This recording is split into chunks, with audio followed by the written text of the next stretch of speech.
we're super excited to have this conversation. I actually know quite a few of these panelists, and many of them have been in the education sector for quite some time and have now rabbit-holed into Web3. I'm assuming that we have a group of some Web3 enthusiasts, some Web3 curious, and I'm sure there are some Web3 skeptics in the audience.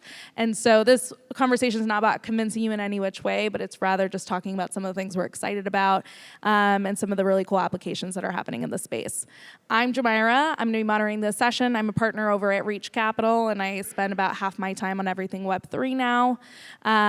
We're going to go ahead and have everyone introduce themselves. We'll do about like 30-second intros. If you could do name, kind of a quick description of your organization, and then when and why did you jump into Web3? Okay, Diego Espinosa. I am a co-founder of VoiceDAO, which is basically a collective intelligence of college students that's going to hold corporations accountable for sustainability, because we need to. So as an organization, we rate and review products and funds, and we educate on sustainability, and we create transparency. And I jumped into crypto because right around 2016, I was actually into education and healthcare. Those were my two things. And I thought that we could put our personal healthcare data on the blockchain. And so I started a project to do that, took it into Consensus, the big leading blockchain technology firm. And as a lot of other projects at that time, it was too early, but I did not give up in the sense of wanting to create something new. Awesome. Hey everyone, I'm Bhaumik. I work on a DAO called Crypto Culture and Society, and right now we're building liberal arts education for crypto. So there's a lot of interesting projects in this space helping teach what is a wallet and what is a blockchain. So we're helping bring a different perspective to that. And that's our kind of short term, and then longer term, we're doing research on learning technology. And for me, I got into Web3 a few years ago when my cousin in India was trying to learn how to get paid for selling saris online at like marketplaces like Etsy, and it was really hard for her to get set up on there, like needing a bank account and all these things. And I was reading a book about Bitcoin back then. I remember getting kind of pilled then, but now I'm back in this space trying to think if there's something interesting at the intersection of education and Web3. So I'm back, I think, for good now. Hi, everyone. My name is Mercedes Bint. I'm at Lightspeed Venture Partners. I'm a partner there investing in our early stage and crypto and consumer teams. We're a $17 billion AUM fund that's investing in India, China, Southeast Asia, Europe, Middle East, LATAM. I'm also our co-lead for LATAM. And I've been in the education space the last decade. I started working at General Assembly, see some folks in the audience from there, 10 years ago, and I've continued in the space ever since as an investor, and also got my master's in education at Stanford. I've been spending 80% of my time in crypto the last few months, not as much in the intersection of learning and EdTech, although that's an interesting area. So I'm really excited to chat on this panel. Hey everyone, I'm Scott Meyer from Fargo, North Dakota. Any other Fargoians? Yeah, all right. I'm the founder, I'm the founder of ed3.gg. It's a studio and agency. We're basically scaling learning using Web3. Do a lot of writing on the topics and then use that for clients and from our own projects. I got started in crypto originally because someone bought me a coffee in 2015 with Bitcoin, which unfortunately I did not hold on to. But I think I really got into it recently last year using rabbithole.gg, which I think is a great entry point. Kind of seeing all the ways that you can use crypto. And for me, that opened my eyes to what credentialing could be with Web3. So that got me excited about this intersection. Hi, everyone. I'm Vreedy. I'm the founder of K20 Educators. It's a metaverse space for educators. So imagine if a conference for education were persistent 24 hours all year long. And also the co-founder of Ed3DAO, which is the first DAO for educators, by educators, owned by educators. And our goal in everything that we do is we want to educate educators about Web3 because we believe in the multiplier effect. If we can educate educators and they can integrate Web3 into, and concepts of the future workforce into curriculum and teach students about it so that students can become more proficient. And I actually got into crypto in 2015. In fact, a few of my colleagues from my past life are here, and they'll probably attest to the fact that I was trying to tell them to buy crypto in 2015. But I got into Web3 in 2020. There were all these conferences happening, including ASU+GSV for educators, and they were all online. They were all on Zoom, and it just occurred to me that it would be so much of a more interesting experience if it happened on an avatar-based platform. So in January of 2021, we held the first gamified conference for educators in a space called GatherTown, and that sort of started my journey. Awesome. Before we jump into questions, can we get a show of hands? Who here would describe themselves as like a Web3 beginner? All right. Yeah. So with that in mind, we're going to try to keep this conversation as jargon-free as we can and start kind of from the beginning. So Scott, maybe you could start off by describing what is a DAO. And I think you've written, you believe that DAOs are the future education institutions. Why do you think that they can rival traditional education institutions? Yeah, that's great. Anyone here a Green Bay Packers fan or shopped at REI? Or local co-op owner, right? So I think DAOs are a tech-enabled collaborative way to work. And it's nothing new, it's a reinvention of co-ops. And so if you are an owner of the Green Bay Packers, that's actually a co-op, right? REI is actually a co-op where you own part of that company. Hy-Vee in my neck of the woods, the grocery store, famous co-op. So DAO stands for Decentralized Autonomous Organization, and a lot of them are not necessarily decentralized nor autonomous, but it's a way that people get together and work together. And the reason why now is because we have these tech tools that enable us to not only collaborate asynchronously across time zones, but also own part of that company. And with internet money, which is basically what cryptocurrency is in my mind, it's a lot easier to pay and transact people for their contributions. So I'm really bullish and excited about DAOs for learning because we can bring the best talent together, even if it's for a few minutes or a few hours, because we can compensate them, we can make it easy for them to come in. You're not signing up for a full-time job or a part-time job. You can bring people like Bhaumik's done and like Vridi's done together. And if I have 5-10 minutes, I can jump into CCS that I'm a member of and contribute. And so it's really a way to unlock a lot of talent that's around the world that we might not be able to work with otherwise. So that's why I'm excited. You bring the best teachers, you bring people together who want to learn something specific, and you have this digital space where you can do it now. Awesome. And you brought up CCS. Bhaumik, maybe talk a little bit about, what is CCS? What kind of characteristics of DAOs or Web3 have you incorporated into CCS? Yeah, the exciting thing about DAOs is it's a way to experiment with organizational design.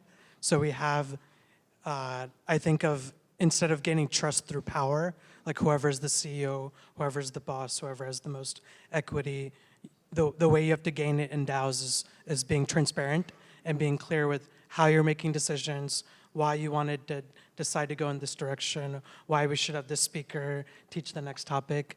And then having other people have the opportunity to get a say in that. Whether or not they actually vote is a different story. In the same way people don't really vote on public stock companies. Not a lot of people vote on DAOs, but that opportunity to have a say in building the future of the institution together is pretty exciting. And it also kind of almost unlocks a talent arbitrage opportunity that Scott mentioned. We have people who can work on CCS for just like 3 weeks, and then they're done, and they're very talented people. Scott's contributed a lot of interesting projects, and Nick, who was on the last panel, we wouldn't normally have a VP of Northeastern University working on CCS for a few months while he's like figuring out his next kind of phase. So I think DAOs really unlock that. So regardless of whatever we were building, the exciting thing about us using DAOs is those principles of transparency, flexibility, and kind of shared decision making.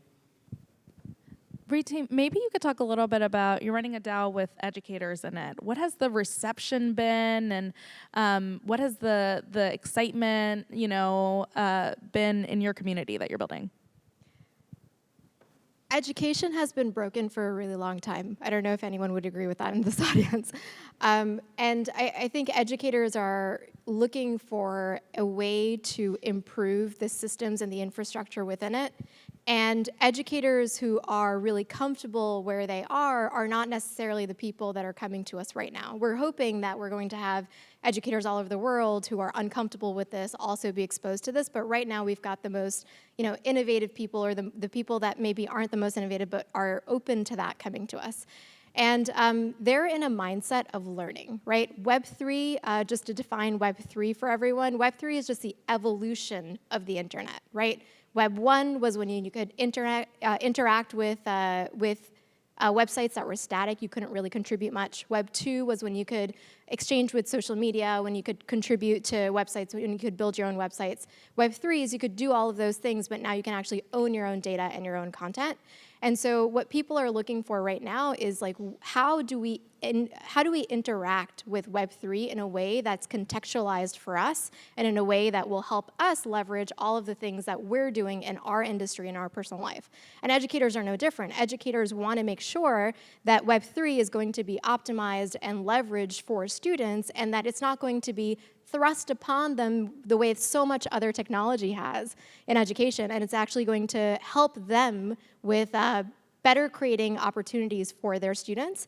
And so those are the educators that are most interested right now, but what we want to do with those educators is we want them to try things in the classroom, incorporate practices in their classroom so that they can be models for others and make it more accessible for others. So it's the question that you ask is interesting, because I think everybody that's in Web3 right now is self-selected. Yeah. And that's kind of a problem, but it's also an opportunity so that we can be models for others. Just a quick follow-up. What are you seeing actually happening in classrooms, or that teachers are telling you is happening, that they're implementing and showcasing to students? Yeah, there's some really interesting use cases going on right now. So the most accessible use case is the use of NFTs. NFTs, non-fungible tokens, basically they're a package that lives on chain. You can put a smart contract in it, you could put artwork in it, you could put a credential in it, put whatever in it. And right now the NFTs that you've probably seen are all artwork, right? And that is a really simple use case, because it allows the artist to take ownership of the content that they're putting out and then receive the direct benefits from somebody buying it, along with royalties if someone resells it. So now if you apply that concept to charity work, to fundraising, to recognizing a student's artwork, to creating community, to even creating micro-credentials, things like that, then it becomes this like really interesting use case for the classroom. There's a school in Australia with Big Picture Learning that's doing some credentialing work with NFTs. There's a few classrooms that are actually using NFTs where they're taking students' artwork and actually fundraising for their schools. There's some using micro-credentials as well. So there's some interesting use cases, but right now there's a very small amount that's actually happening, and there could definitely be a larger proliferation. But the guys in the last panel where they were talking about Solidity being easy to use because of Replit, that's not a very common use case, right? Not everybody here. Does anybody Solidity coder here, or anybody use Replit here? Maybe Probably you not, want to right? describe what Solidity is. Yeah. So Solidity is a languaging program that is used to build things on blockchain, so using protocols and stuff like that. So it's like JavaScript, but for blockchain, and specifically for Ethereum, I believe. And so, yeah, not a lot of us are doing that yet, but I think the more accessible that becomes, the more teachers will start using it. But right now, the easiest use case is NFTs. Totally. So maybe shifting gears a little bit, Diego, talk a bit about what you're building on Voice, and the intersection is actually more on sustainability versus education. So talk about how you all think about involving the community, content, and the other pieces of the DAO. Sure, I like to think of it as education is kind of like the engine that pulls the train, because what we do is we're a community that evaluates sustainability. So at the center of that is people knowing how to do that.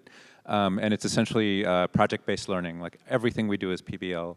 So basically we bring people in, we train them to evaluate sustainability, which gives you kind of consulting skills and even kind of like financial ESG type skills.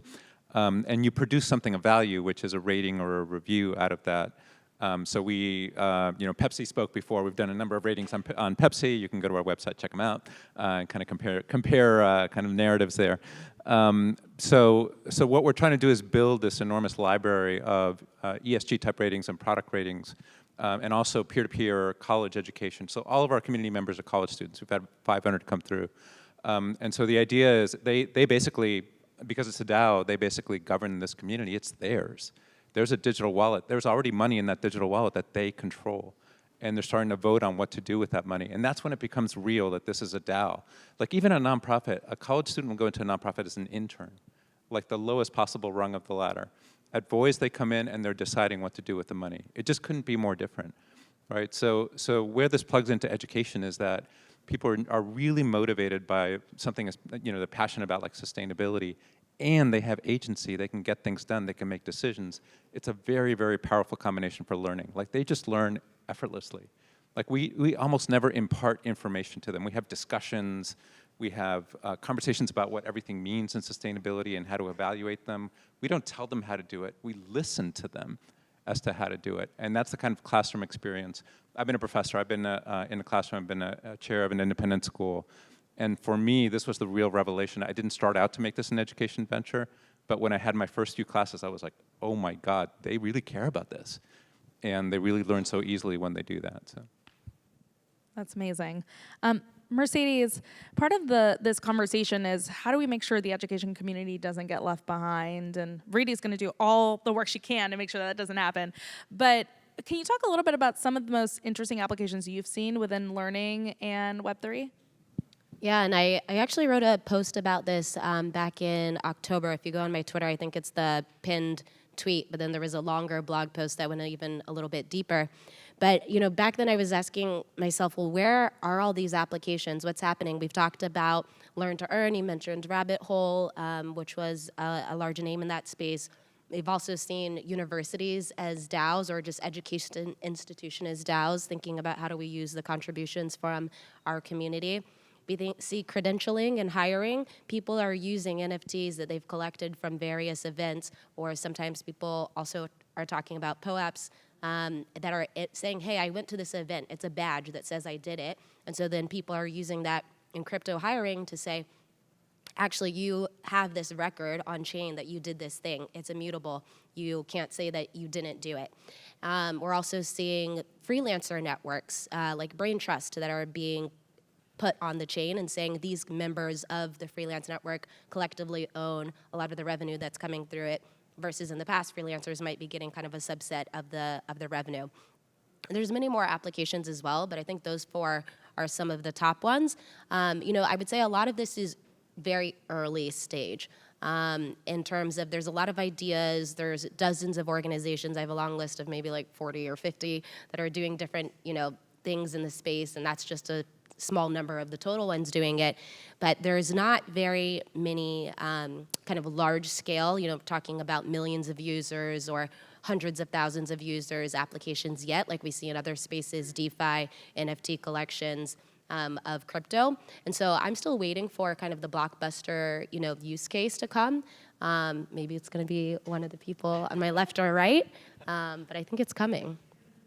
That's actually a perfect segue to my next question, which is, Bhaumik, Vriti, and Diego, you all run DAOs.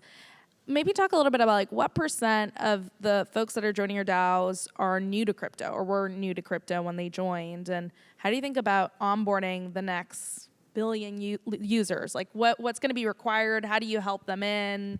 And I will defer to you all to decide in what order you will answer that question. I can go.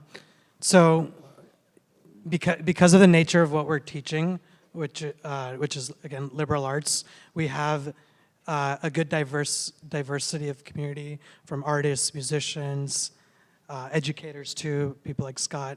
So we've a decent percentage, but if I had to put a number on it, it's probably still less than 20%, because a lot of the projects in this space do self-select for people who are already interested in crypto, because that also helps you get enough people to actually try out the product and kind of get comfortable with it.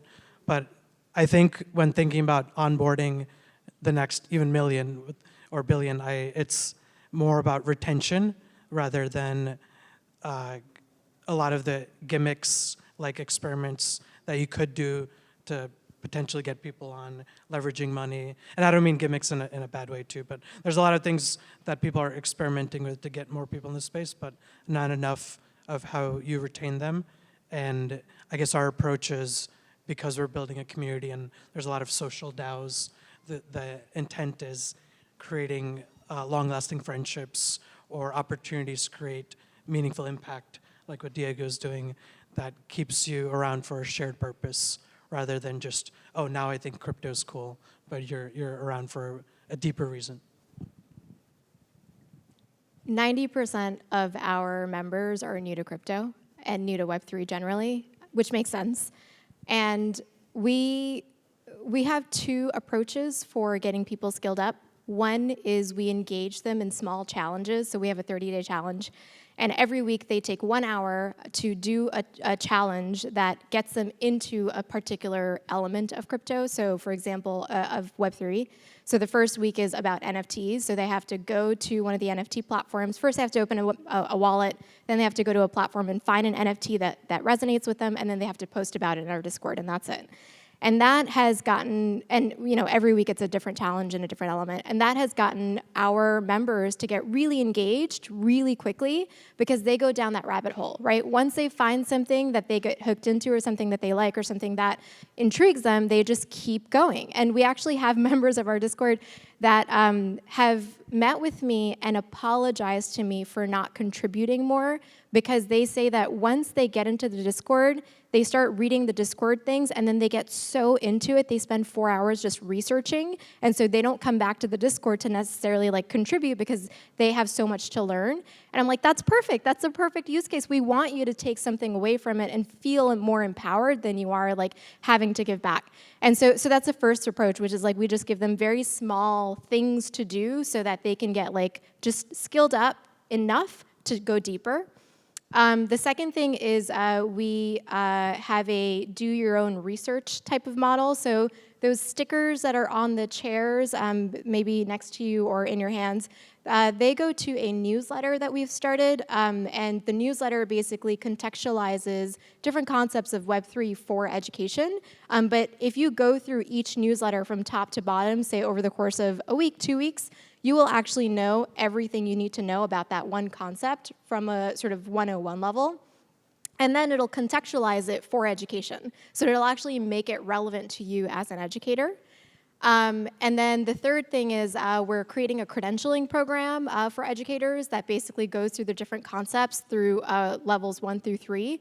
So we're covering DeFi, metaverse, blockchain and protocols, and cryptocurrency and a couple of other things. And so the idea there is that we want educators to become skilled up in those concepts, not just from the content perspective, because the content changes every few months. So this has to be re-upped almost every year, but also from the ethos and the sort of frameworks of Web3, including decentralization, regenerative economics, the idea of community building, all of those kind of things are very specific to Web3 that we want people to understand, even before they understand the specific elements of it. So those are the 3 ways that we're working on it.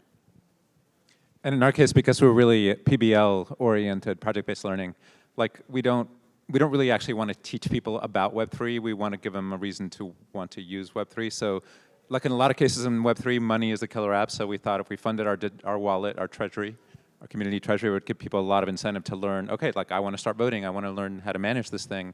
Because it's great for a college student to have access to, we started out with $50,000. Hopefully it's going to grow.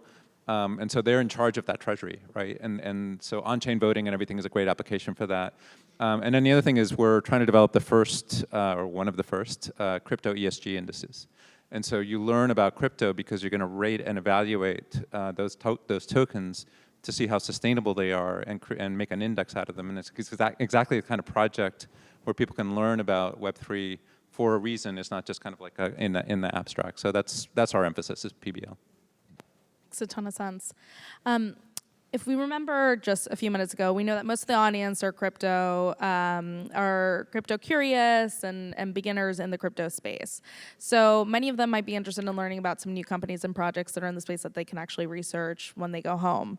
So everyone or anyone, what's a crypto project, protocol, DAO, whatever organization in the space that is at the intersection of Web3 and learning that you think is interesting and people worth knowing about, and you can't say your own? Well, I can jump in. Is Taylor here from Learning Economy? They might not have let him in because he had a hat on. Okay, he's not here. But I really like what Learning Economy is doing. They're a nonprofit kind of on the edge researching this stuff. And they launched an app last fall that was called Super Skills, and it was targeted towards 5th graders in partnership with the Lego Foundation. And what was interesting about it was it showed that you could have students have a wallet just for the class. It's not something that's going to stick with them forever. And they were able to put skills that were not coding. They were able to capture those. So reading, comprehension, critical thinking. So I really think that's a fascinating project, and it's kind of a use case, and also shows how hard some of this is still. So it'll get easier, but that's a really fun one to read about, I think. And I'll name one education or learning one, but I also have to mention a few that are not, because I think to understand the totality of what's possible, there are other spaces that are a little bit further ahead or have done some really interesting things. So just to mention two quickly in the climate space, there's one, and you probably know the names of these specific projects. I believe it's KlimaDAO that bought, 7% of the world's carbon offsets. They pulled money together as a DAO and said, hey, we can go ahead and buy the offsets that are sitting out there that these big corporations and governments could be buying. And so they pulled collective capital. You could look at that as an alternative to a nonprofit, or as to a government or a corporation or a nation state. There's also another one that is surveying, and this one I always lose the name on, but they're surveying forest areas and executing smart contracts when they see that an area of the forest has repopulated, and then they're automatically giving that contract out to loggers to go get that part of the forest so that they're not over-foresting and cutting down all of the trees. There's another example in sports, fan-controlled football. You talked about this at the beginning. Okay, this one is mine. Shoot. Okay, well, I won't tell you all. Yeah, basically people own a team in a league, and they get to call the plays of what happens on the field. An example in education, Let Me Speak. It's focused on kind of Duolingo meets Web3 learning, and you get tokens for basically continuing on your learning process. So it's kind of a learn to earn model. And you have an NFT that has come from, right now they're on Solana. And that NFT starts to attach performance and kind of utility characteristics to the NFT that it grows over time. So I'm not sure exactly how they've linked it, but there's this idea that you can have earnings for learning English. That's awesome. Yeah, I'm also excited by other trends outside of education that you could borrow and learn from for Web3 education. And one is just the amount of money in the space available for public good funding. Ethereum, all the DeFi protocols, they have billions of dollars in their treasury, and they're Tons of billions. Yeah, tons of billions, and more coming every year. And there's a lot of people and projects thinking about how to use that for good. Companies like Gitcoin spend a lot of time thinking about different models of getting lots of people grant money. So with $1 of a donation, that could get matched by up to $40 to $100 of matching. So Gitcoin is a really interesting trend worth watching. And then another one I like is Station, which is thinking about hiring in a different way. So instead of paying attention to self-called credentials, like you describing yourself, instead their thesis is that endorsements will come a long way and be a better signal in hiring decisions. So they're thinking of OnChain Credentials, which are both trends that we're thinking about how to leverage at CCS, public good funding and credentialing too. Diego, really quickly before you go, there have been a few words that were mentioned here that were a bit jargony. DeFi is decentralized finance, and Solana is a form of a protocol, and similar to the way that you have Ethereum, Solana is just a different type of protocol that people can build upon. Just wanted to make sure to hold ourselves to the promise of no jargon. Okay, I'm going to say PrimeDAO, which you probably have not heard of, but it's they do a lot of things amongst them. They rate DeFi projects, so DeFi is decentralized finance protocols, and you'd be like, well, why is that interesting? And I think they've done a lot of exploration into how to govern a DAO. And so if you have the time, I recommend going through their documents, because it's like a rabbit hole, and you will see all the different things that they've tried and the different governance structures and type of tokens. And it's a real kind of a journey through what running a DAO is all about. And it's really been helpful to us to kind of follow them on that journey. So PrimeDAO. One of the most interesting projects I've come up on is a blockchain called Helium. One of the biggest problems in the world is access to Wi-Fi or lack of access to Wi-Fi in rural communities. So right now, all of us are very privileged that we get to engage in this Web3 conversation, but there are a lot of communities that don't have access to Web 1, right? And so Helium is actually trying to decentralize the access to Wi-Fi, to the access to internet. And so what they're doing is they have actually partnered with Dish, which is a centralized organization, and they're trying to leverage the people who are privileged enough to have Wi-Fi. They're paying them crypto, so they'll share their Wi-Fi with their neighbors who don't have Wi-Fi. So it's basically decentralizing the idea of having data, which is just an incredible thing. And I think the special thing about that is, obviously Helium is super cool, but it's that mindset of decentralization, it's that mindset of global access that I think Web3 is really proliferating in this community that's allowing these type of solutions to take place. So a lot of really cool, interesting projects happening across different areas. I will say, I think one thing you might notice here is there are a few intersections that are more mature or further along in terms of applications. Learning is still fairly early and nascent, as Mercedes mentioned, but that means that there is just a ton of opportunity to come. So I am going to do a lightning round question, and then I want to make sure we save a few minutes for if there are some questions from the audience. So 30 seconds or less, what do you think it's going to take to onboard the next billion users into Web3? I think it's going to be because we really provide them something useful to do, and some of that's going to be financial. It's all, like we stand on the shoulders of finance and crypto, and that's great. It's never going to change. But we need to develop other reasons to come and do things in Web3, like sustainability and education and other things. And I think that's what's really going to drive a lot of new users into it. Yeah, it's same as earlier. What happens after you get the $10 from Coinbase? Like, what keeps you sticking around? So the retention side. I think right now it's mostly applications in sports, music, entertainment, all forms of media is what is bringing people in right now. And I think in the future, what will bring the hundreds millions in will be real-world applications like Helium. There's partnerships with insurance companies like StepIn, more things that actually provide utility in our everyday lives. Just to add a different angle, I'd say like employers. So having employers start to recognize some of the things Bhaumik was talking about, where if you've done something and you can prove it, you can show it, then you can be considered to be hired. That's another type of incentive beyond money, right? And if I can do that, instead of having to live in a place that has a university or a school, like now we have access. And what happens when jobs are remote and everybody has access? Like now you're unlocking talent that can't work for people because of geography or other reasons. So that's really, I think, a big incentive coming down. Plus one to all of that, but also mobilizing students. The next generation is already doing so much more with blockchain than we could ever fathom. So continuing to educate them, and I think that's through educators. Amazing. All right, so we have a few minutes for questions, and there are quite literally no dumb questions in this category. Does anyone have a question for the panelists? Decentralized We session. did such a great job. All right, Nick. back there.